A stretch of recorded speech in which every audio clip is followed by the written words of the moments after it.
Okay, jumping around a bit between jobs, but to do the rear framework, I also have to consider where the bumper mounts are going to go and also the rear lights. So I've got a laser obviously set up. So from all the books, it looks like probably the top of the rear light sort of chrome surround is about flush with the bottom. So I'm just going to put some reference lines on there and then do it so I can get the spacing that looks right. There are lots of photos and there are lots of slight differences, so it's not a right or wrong answer, but I want it to look as good as it can. It's only a little thing, but these sorts of things make the body look a lot more like a car. There you go. So I've done that. I was just scaling from photos. See, I've got to fix up the split line in the mould there a little bit. Now I can figure out where the bumpers are going to go. And doing lots of measuring to get the bumper mounts made up. I should have bought them from Vietnam. I didn't know they made them. But anyway, so that's where you can see the plate at the back that actually goes onto the bumper. Weirdly, the holes aren't in line, which I've only just noticed. Yeah, you can see better like that.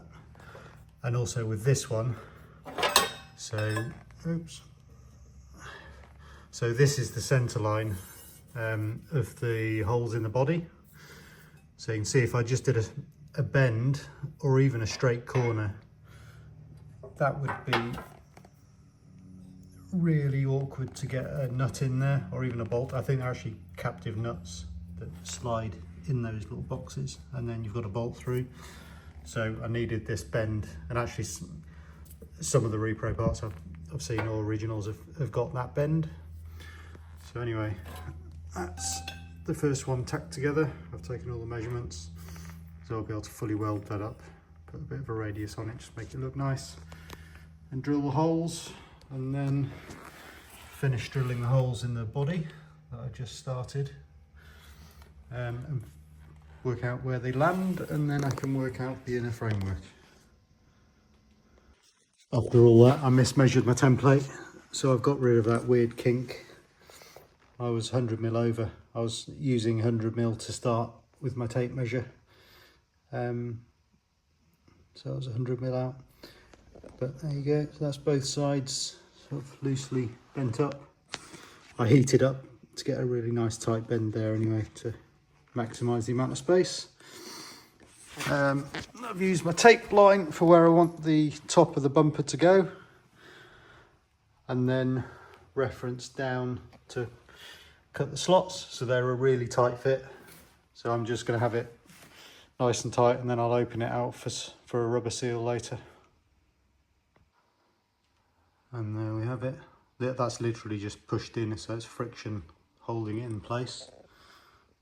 So that's really nice to the masking tape line. And I think that, from what I've seen of others, I think that's a pretty good position relative to the bumper, and then relative to the boot sort of corner, that distance there.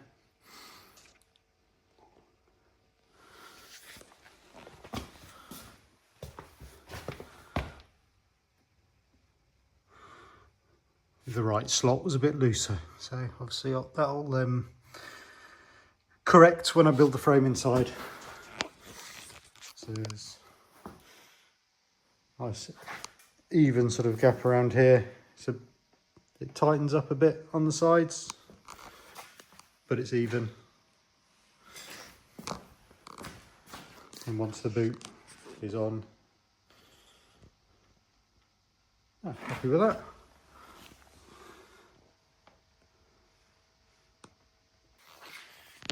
Just to show inside what I've got left. So just those two, well, bits of the bumper irons. So now when I make up this frame, I'll probably shorten these even more and just have a couple of bolts really far in. Maximise the boot space. Okay, while I'm doing this spine, I'm also trying to work out what I'm going to need up here to mount the triple cam. Because the three cameras and the rear view mirror assembly. So you can see those 3 cameras there.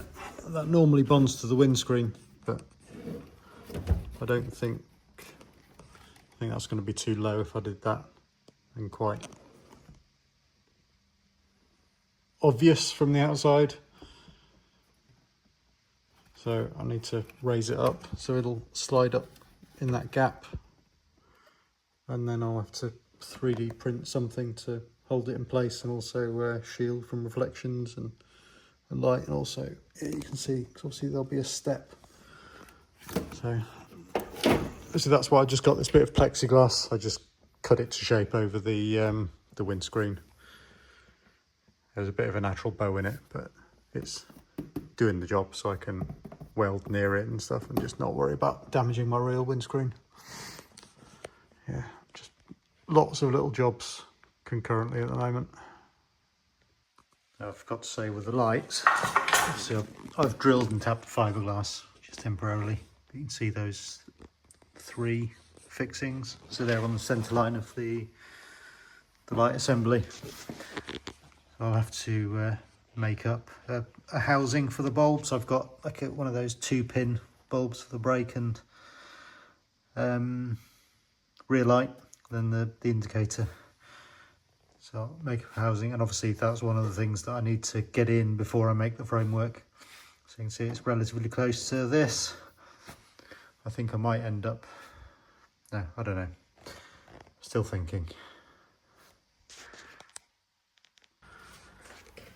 Okay, so welding up some rear light boxes. So that's some aluminium 3mm or 1/8 inch aluminium scavenged from the battery bottom. And I've got some of these off eBay, bought them separately, but these are lock-in sort of bulb holders and then LEDs. So I've got the just the single pole for the indicators, and then I've got some twin pole for the tail and brake lights. So once I've made the housing, I'll have to weld on some tabs for fixings, and then a little divider down the middle to stop light bleeding between the 2 sections. But it's bloody hot at the moment, so I think I'll leave it there. Let that cool down before I come back to it.